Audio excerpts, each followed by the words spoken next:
Hello, and welcome back to Alive and Teaching.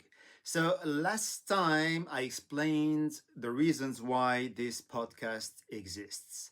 Today, I would like to slow things a bit down and to look together with you at what AI is already doing inside the classrooms. We will have many opportunities to deal with situations that we are facing as teachers towards our students. But let's take already a global approach.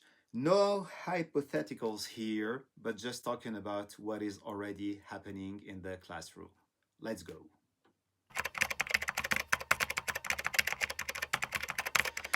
So, what is it that AI is already changing?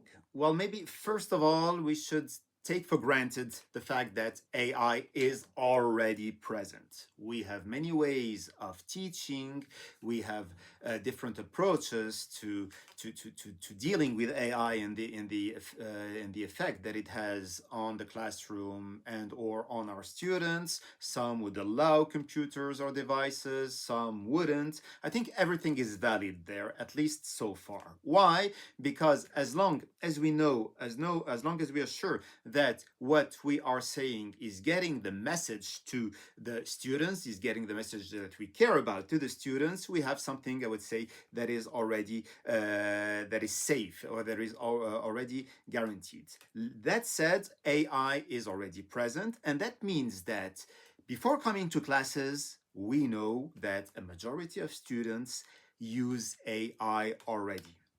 Then we also know that it is very difficult to have assignments, and more so assignments written on computers or delivered through computers without having students using AI. There are some systems that try to limit the possibility of accessing AI or the possibility of going outside of the ecosystem where the exam would be put or would be uploaded. But that said, these systems also prove their limits, either because it is kind of easy, or at least it is possible for students to go outside of the ecosystem, and there are examples of this that I've seen, or also because they seem to have also this manner or this possibility for them to just go and check about the answers one way or another. Don't forget that among the things that we have there is the fact that they always have their mobiles with them, and within their mobiles you have lots of AI that is already present. And then the third point I would mention here when it comes to the presence already of AI within the classroom or before the classroom or right after the classroom is that whatever situation we have there, students are using it with or without permission. So we have definitely a situation that we have to face and that we have to understand for what it is.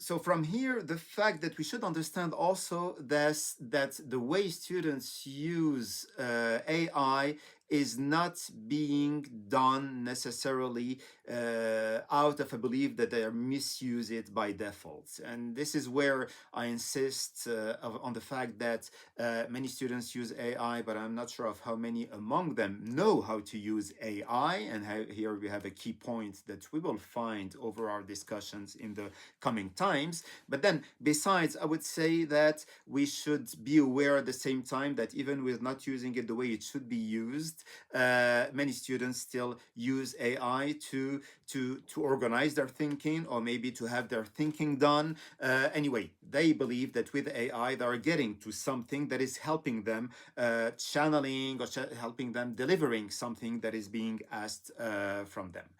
Besides, I'm quite sure many of you have seen that there is a fact that many students also use AI to clarify language. And when I say clarify, it could be to make the style better, it could be to make their phrasing better. It could also, of course, be for the tool to just make out of three words that I've put there something that makes more sense. And this is where I'm quite sure that many of us have seen evolutions in the way students have been writing. It is just like it is very rare now to see any written assignment delivered that would have the mistakes that we used to have before. From here, the fact that even our way of looking at assignments, I think, should evolve in a way that integrates this same reality that is prevailing now. And most importantly, maybe to insist on this point, students, when I say that I don't see any misuse in the way they're doing it, that means that I'm not sure to what extent I see it as being as cheating. And they know there is something wrong, maybe. Why? Because teachers tell them, for example, well, don't use AI. But beyond that, they still do it. And honestly, this is where, personally, I don't forbid AI in the classroom. I don't forbid it outside of the classroom. It is even the contrary. I encourage them to use AI. And I tell them, you will need AI in your lives. But at the same time, you should learn how to use AI. You should know how to use AI so that you make a constructive use of it.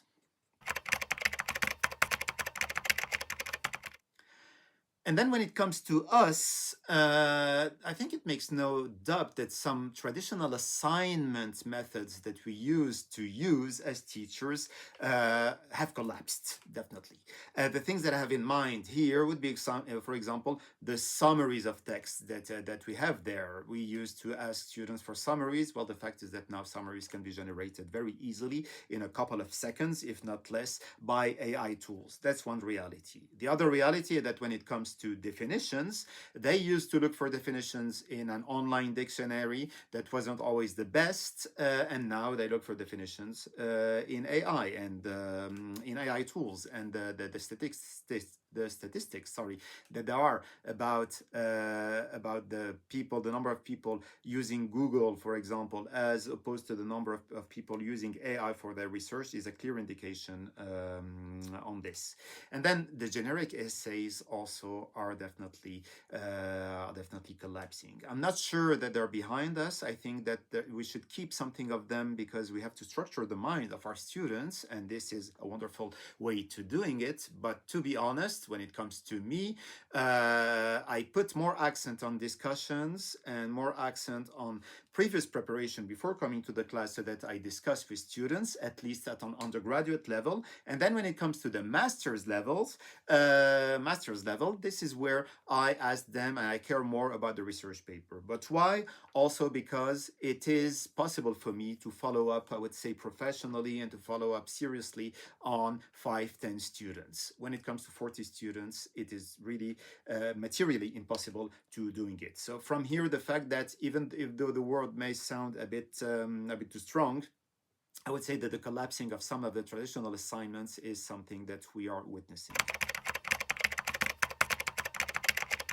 But the collapsing of some assignments does not mean that everything has crumbled. And this is where I think that we still have some other tasks that resist AI on their hands. Among these, we have all what needs the students to use their mind and to express what they have in terms of ideas and in terms of argumentation, in order for them to make the proof that they have understood something. So I mean here that all what is related to the interpretation in the classroom in general, I would say orally in most of the cases, the interpretation of a text or an article, all what is based on judgment and opinion, meaning the personal positioning of them, as well as any work that would be in general and at the end of the day discussion based, but based on something that they would have to prepare beforehand.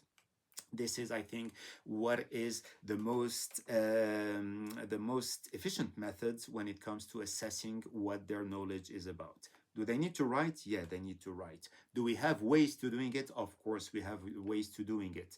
But the fact of getting them to writing outside of the classroom and then coming and saying, this is what I wrote, is definitely proving its limits. And I think that this is something that we should understand, if not accept, and of course we should look for the alternative to this situation.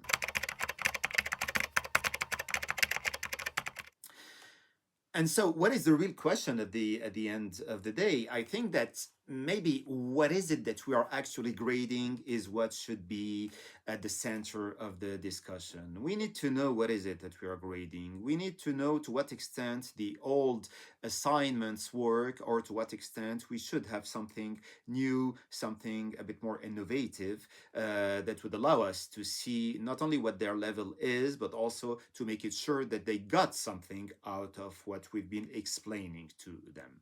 Output or reasoning, product or process of all of this has to be discussed. Once again, I think that not everybody will have the same answer when it comes to what is it that we should favor in terms of assessment to students. But the true and real thing is that when you had a math exercise 30 years ago, you could ask for students to just do it using their mind. Today, these same assessments have evolved and have the calculator put at the center. This is a reality that we have all around. And my guess is that exceptions to this in mathematics classes would be very few, if there ever exist. By the way, the same is happening now with many of the topics that can be taught. We need them to learn something, but at the same time, we need maybe to reassess the way they make something out of what they have been learning, in order for us to be accompanying this big change that we are witnessing with technology and AI in particular.